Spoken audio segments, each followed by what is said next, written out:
Bon dia, benvinguts, benvingudes. Després que...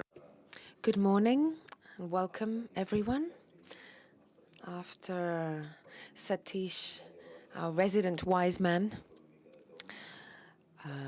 with this wonderful meditation, I have to come in with information that is kind of a panic mode, and I'm sure that Satish will understand me because we're always talking about this deep connection and unity that is between everything in our planet. So thank you in advance, Satish, for being understanding with the information that I'm about to give. This climate crisis, which we will not see how it's going to end. It's a film that has begun. It's a very real film. Our students, our children, and their children will surely see further than us, and we hope it's a happy future. Molt bé. Aquest és un resum de la idea de la Greta, que és una noia, una nena, que l'any passat... So this is Greta's idea, a girl who last year when we gathered here, we didn't know her yet, because that was when she began her sit-out in August 2018, and now she's known around the world because she and all of that generation, our students and their children, are already asking themselves whether they may be the last human generation that is able to live on this planet. 12,000 years ago, in the case of Sapiens sapiens,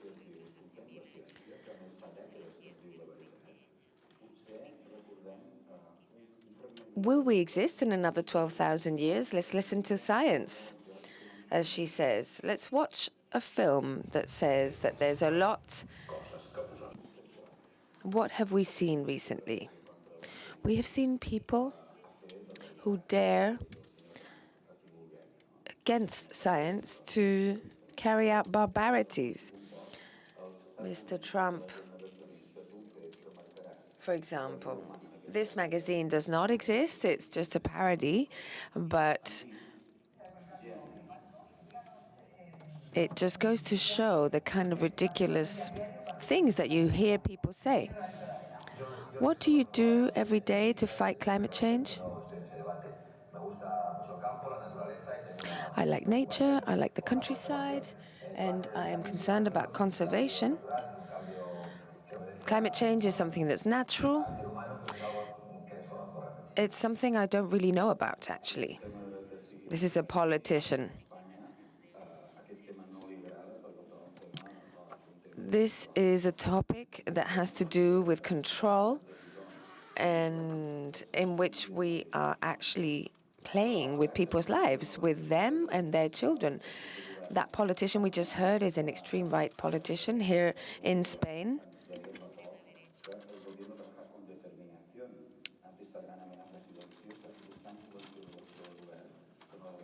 And basically, governments are acting so slowly that we really don't see any action anywhere.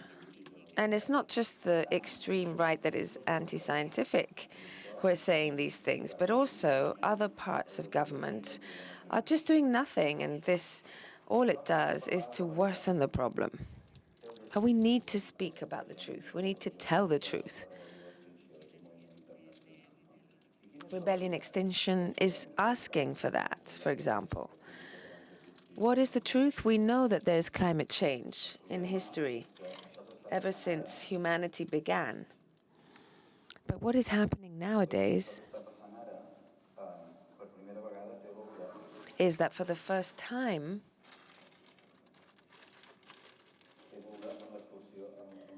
it has to do with industrialization and human activity.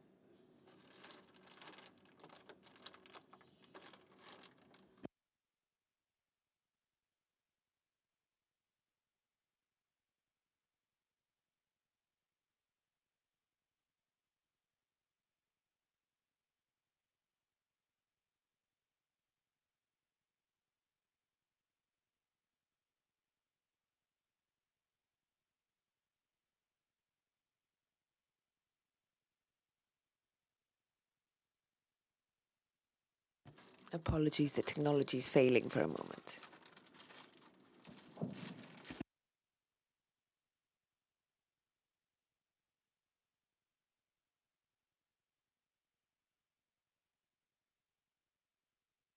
Okay, now it works. I was saying that climate crisis and climate change have appeared naturally over the last million years. The Earth is a lot older than we are,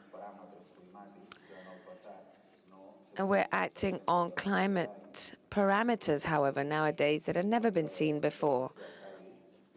So there have been glacial moments and warmer moments, and the margin of temperature change has been between 4 and 7 degrees. If we think of one of the most important greenhouse gas emissions, which is CO2, over the last 800,000 years, the fluctuation margin has been between 180 and 330 parts per million in the atmosphere. And over the last 100,000 years, this had only gone up by 80 ppms. Over the last 5,000 years, however, temperatures since the 18th century have risen by 1.2 degrees, which is the warmest in the last 12,000 years since Homo sapiens appeared. So we are actually driving a Formula One car, not a bicycle. Every year we are burning the work that has been carried out by photosynthesis over 400 years. The industrial species is burning 400 years of photosynthesis per year.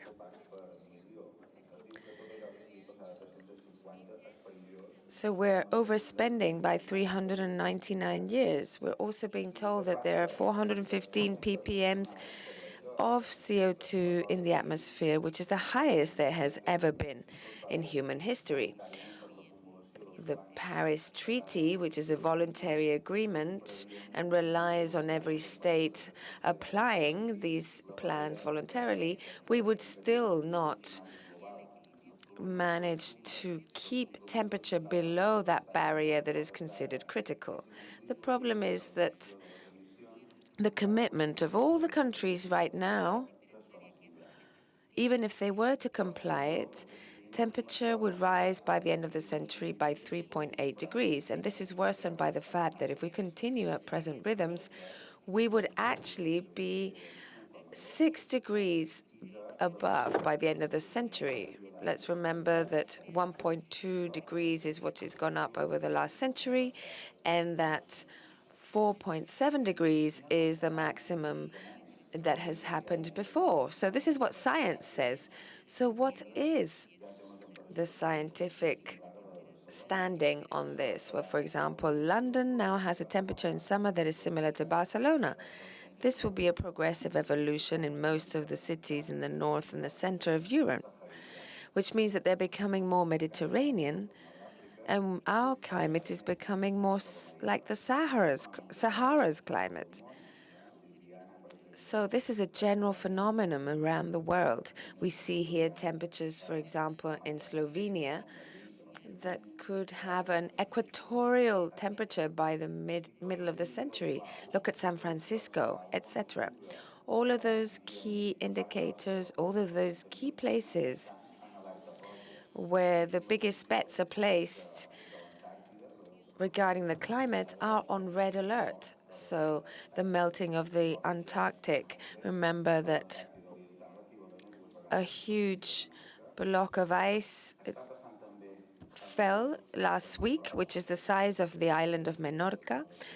The melting of permafrost and the tundra is also a huge problem because it seals methane gas that is even more lethal than CO2. And so if that is released, because it's held in the soil by the permafrost, if that is released, that will accelerate the vehicle, the Formula One, that climate destruction could involve. This is also happening with the Great Barrier Reef, which is the largest marine reserve we have in the world. It's practically fried as if it were in a microwave oven. And I have not added a photograph of the fires in the Amazon right now because I didn't want to seem demagogical, but basically, what is being burnt down in the Amazon and in other countries right now is a really precarious situation with international delinquents like Bolsonaro who are favoring its intensive destruction. Even worse things are happening. I don't know if you know, but if you follow Antena 3 Spanish TV information and all of those media mechanisms that manipulate public opinion, we would never see that Jakarta now only has 10 million inhabitants because people are moving because they're in a really serious situation, because sea level is ascending. Look at the Time magazine, which published this number a few days ago with the ex-Prime Minister of Portugal and General Secretary of the UN, that is basically saying we are flooding now. Many of the people who live on coastal areas run the risk of no longer being able to live where they live. If we talk about water, we need to talk about stress, aquatic stress. There's a severe water shortage around the world, and in 12 of the 17 most threatened countries are in Oriental countries, in African countries, Tunisia, for example. So countries like India, as we said yesterday, India and China host a large part of humanity, 1,300 or 1.3 billion people, with a level of water stress that is huge. So these are highly populated areas that are under huge threat of flooding and lack of water, drinking water. So let's remember that climate crisis can cause migrations of hundreds of millions of people in the short term. Basically, women and children, and there are 51 countries in crisis situation, and more even by drought and lack of water. We will need to reduce gases by 45% immediately in order for this to try to stabilize. So there really isn't much time to waste. As Greta was saying, we're talking about 11, 12 years maybe. What will happen otherwise is that these boats that come to our coasts with migrants in them, to all these Mediterranean countries coming from the north of Africa, they will just become more and more. So we will remember these days as an anecdote compared to what will come if we don't face up to this emergency. We need to remember that this is not a problem created by humanity, but it has been created by very few people. For example, only 90 companies have caused 2/3 of global emissions from the beginning of the industrialized era, which is basically 1,000 from the middle of the 18th century. They have caused 2/3 of the problem. If we talk about wealth, the 10% richest people in the world are responsible for 50% of emissions. That means that the per capita emissions of a person in Algeria is not at all comparable to the emissions of someone living here in Palma or in Poyensa or in New York. So really, it's the richest part of the planet when it comes to countries and also large companies. Those are the ones most responsible. What about here in the Mediterranean? What could happen here? There are three variables we need to control. We live in the Mediterranean, and so the temperatures are the first variable. What reports are talking about is this. Climate change reports from the Generalitat in Catalonia say that by the end of the century, we could have reached 5.4 degrees in rising in the Mediterranean area of the Spanish state. And this increase in temperatures would not be uniform over the years, but that over the summer, for example, it could rise. If you think of the empty Spain, the central area of Spain that we talk about now, temperatures could rise 7 degrees more in the summer. So they will increase in general and be more extreme in the summer. This needs to worry us. Second variable is rain, the availability of water.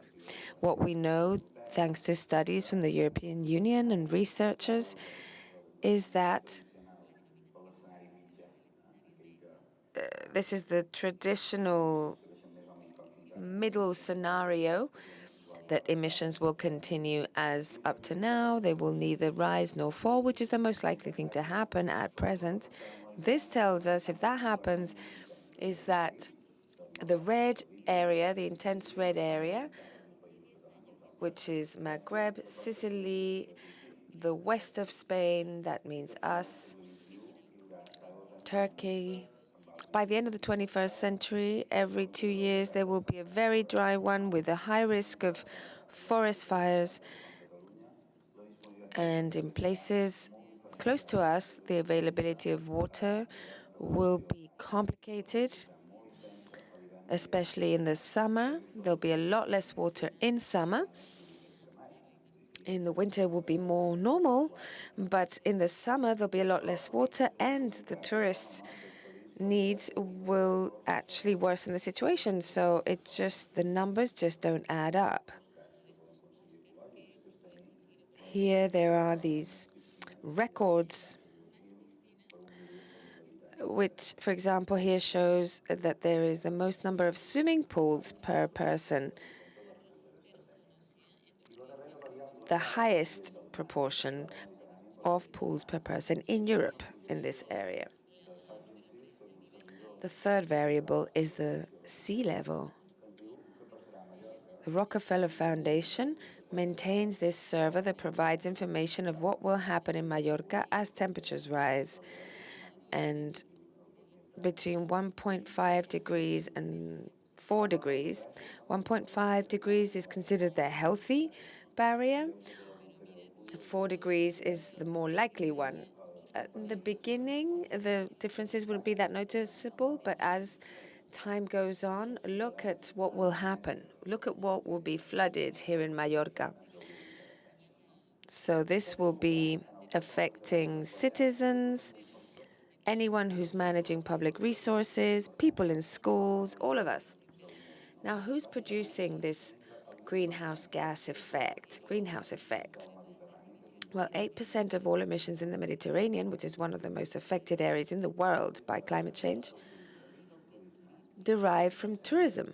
And I say tourism because 8% is direct, and tourism plays an important role in aviation. So any increase in flights is actually a disproportionate increase in emissions. Right now, these emissions are only calculated when the planes are on land, so taking off and landing. But if it was actually calculated when they are up in the air, we would see huge figures and we would consider air flying as terrorism. Scientists and organizations that can hardly be considered radical, like the UN, are actually giving these informations and this data. Here it tells us that we would need 15 planets to maintain the life that we have here, especially in the peak moments of consumption, which is when tourists are here. In order to sustain the food and energy requirements, we would need 15 planets, which means this is completely unsustainable. We need to lower this climate bill, climate footprint, because every tourist arrives here with 45 liters of gasoline, or the equivalent. This is a road map and a train map from the Scanner's Guide from 1933 in Mallorca. Look at the train lines. You could go to Felanit, Santanyí. You could go around the whole island by train in 1933. What is going on now? 10 years ago, exactly, the central government with Zapatero pledged 400 million to take the train to Alcudia and Arta. And this was planned for 2009. All of this amazing promise has just has become this. We understand that all of these governments are saying that we have a climate crisis, but our governments are just not up to the task of this panic mode. So they're talking a lot, they're in a relaxed mode, which Satish, as he says, it is important in order to not lose sight of the interconnection of everything, that the world is under the control of business and economic interests that do not consider all of these side effects. And when all of this takes us to media manipulation as well. This is from this summer, saying here are these boats of people trying to get here from Africa amongst the yachts. It was almost like saying, watch out, the Moors are coming. The attitude in the press. So he's talking about a local tax that is paid, an eco tax that some people say is being dedicated to building roads instead of carrying out ecological projects as it should be. People, so this future is something that is exponential. So what lies ahead? We know the truth. What we must do is to act. This is the first photo of the first concentration of young people in Barcelona, and you don't need to be an ecologist to want a future and to want a future for everyone. So how can we act? This is a tweet from a school in Barcelona that says climate disaster, fascism in Europe, the Mediterranean is burying people under its waves. Will all of this be talked about in class? It affects us all.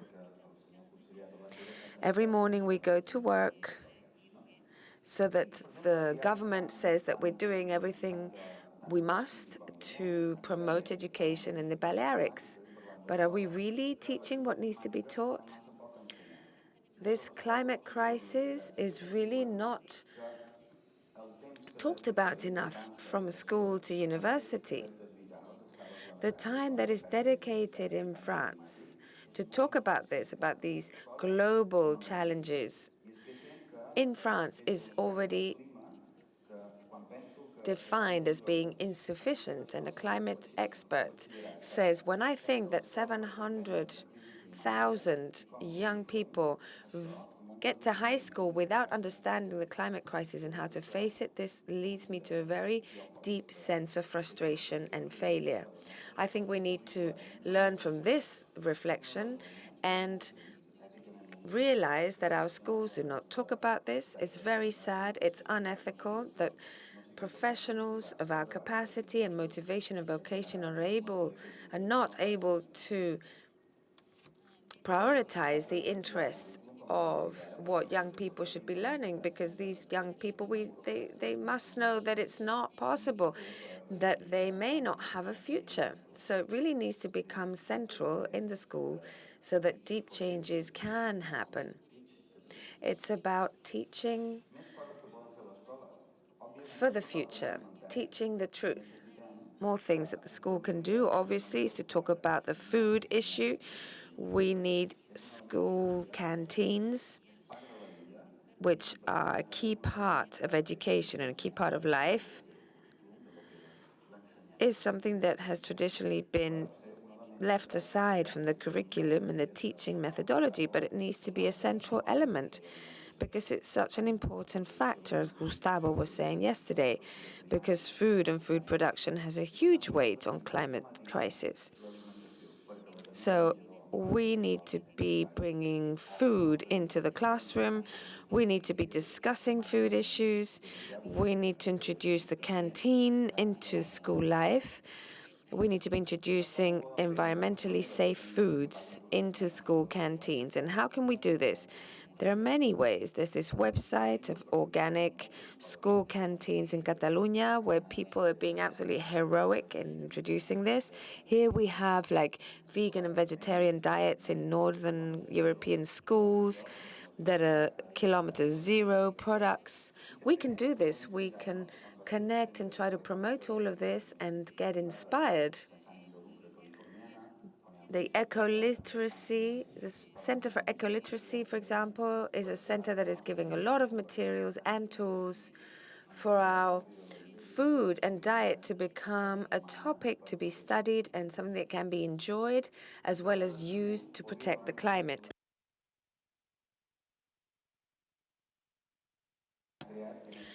So other companies involved, for example, Repsol has created a foundation called Energy with a Conscience, and they're really champions on this.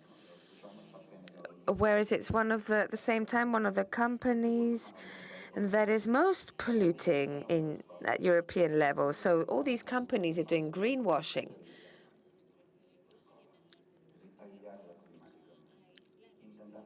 Schools, for example, in the north of Europe are doing things like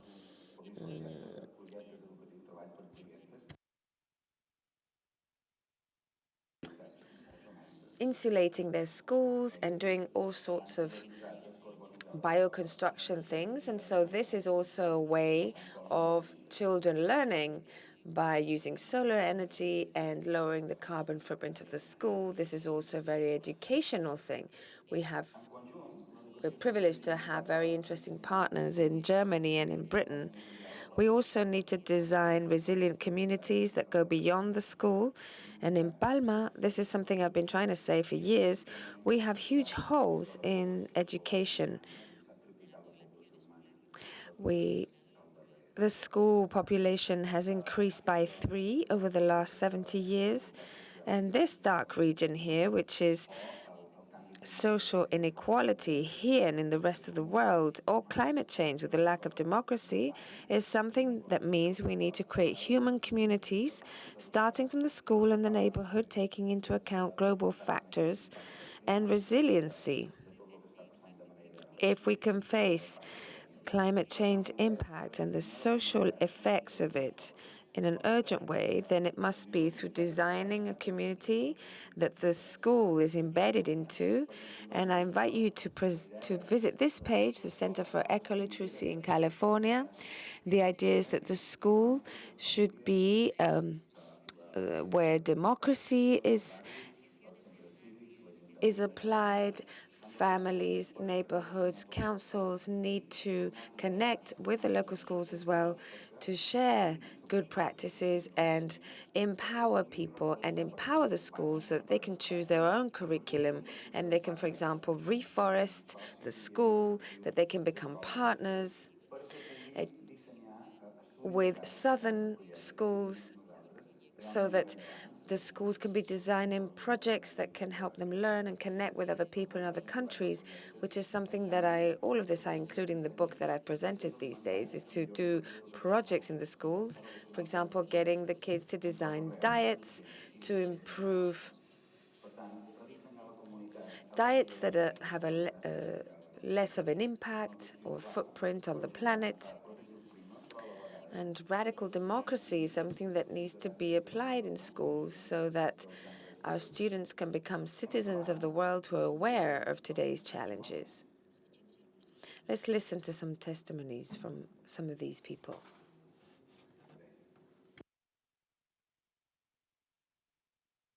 Here we have a very brief piece of this film, Human. It's okay, we can't hear it, so we'll leave it for now. I say this because I'm at a high school in Gracia. So basically, he's talking about the name of the school and the cultural implications that has. And I'm very proud of participating in the process of naming this school after a very important female Catalan writer. So we have developed this project, which is called Planet Pamiers, and as the film Human did, we are collecting photos of all the people who are at the high school, because because the students are a lot more diverse than the teachers. The teachers are all white, but the students are very different. And so we are building stories of life and migration so we can get to know each other and get to know who is in our community. And from that point on, to design alternatives that connect from the school with these alternatives. We have people from Bangladesh, Pakistan, Morocco, Latin American countries that are very impoverished countries as well. And this is the premise. Tell me and I will forget. Teach me and I learn. Teach me and I'll remember. Get me to do it and I will learn it. This is by Benjamin Franklin. Like the kid was saying yesterday, we were asked to do these signs for the demonstration, but we weren't allowed to go to the demonstration. So we need to be coherent with our students as well. So world leaders,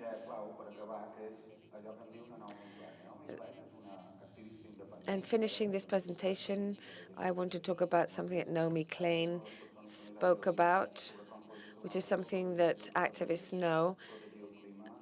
And she has theorized a lot about a different kind of globalization that could protect the climate. And here are some books of hers that I recommend to you. The Shock Doctrine, how capitalism, disaster capitalism, which she calls, has become hegemonic, which I agree with. This one is about climate change, which changes everything, capitalism against climate. It's really worth reading because teachers, we need to train ourselves constantly. We tell the teachers, the students, but it's difficult for us ourselves to apply. No, I don't have time to read. I don't have time to write. We need to train ourselves in these important challenges for humanity. It is obligatory to do this mental recycling. What the climate needs to prevent a collapse is a contraction of the use of resources by humanity. Our economic model demands, in order to avoid collapse, is a limitless expansion. And only one of these sets of rules can be changed. The only law that cannot be changed are the laws of nature. Therefore, we need to change the laws of economy. This wild capitalism, runaway capitalism, it's basically leading to living without limits. But as Satish always says, we need to change this human industrialization that is not well channeled. We need to save the planet and end capitalist extraction. The limitless industrialized system that wants to spend everything now without considering people or climate or nature. There is no way out. It will either finish with us or we need to finish with it. So here is some of those movements like Extinction Rebellion that has also reached Spain, that was born in Britain, that is powerful and wants to implement the idea of panic and that we need to act now. It cannot be progressive. It has to be immediate. What I'm saying is very important because Greta, in July 2018, in the summer 2018, she was no one. We didn't know of her. We saw her here last year. She was still unknown, and now she's an example for children around the world. There are many other kids in many, many countries who are not called Greta, but who are also mobilizing around the world. And they have managed to mobilize 4 million young people just a few weeks ago at the climate demonstration. I always recommend Eduardo Galeano, a writer that many of you will know. Let's see if technology will allow me to show it to you. As Galeano says,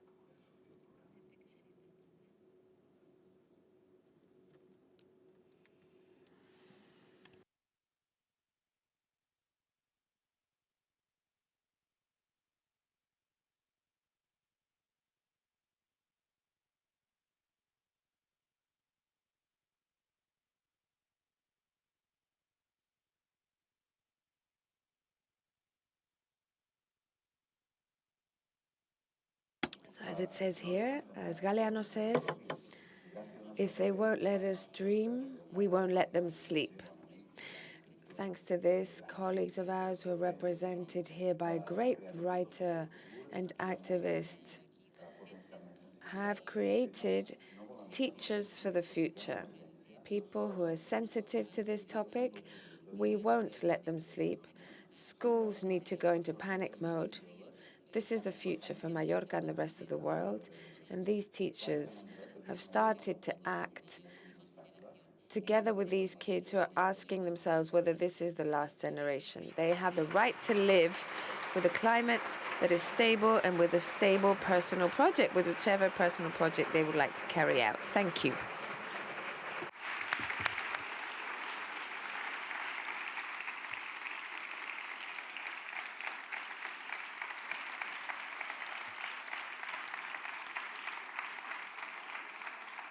Bé, 5 cèntims sobre Miquel Àngel Lleuger. Just a few words about Miguel Angel. He's a good person. He's a father, has several kids, and he knows exactly what's coming behind.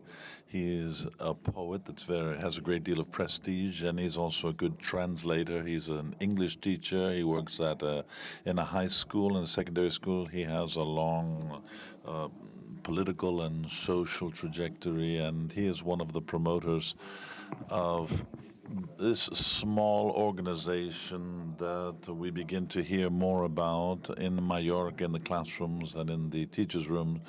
And, well, people. One of the things that Mallorca is ahead of other parts of the country is that the teachers are able to come together and work together. Thank you for being here, Michelangelo.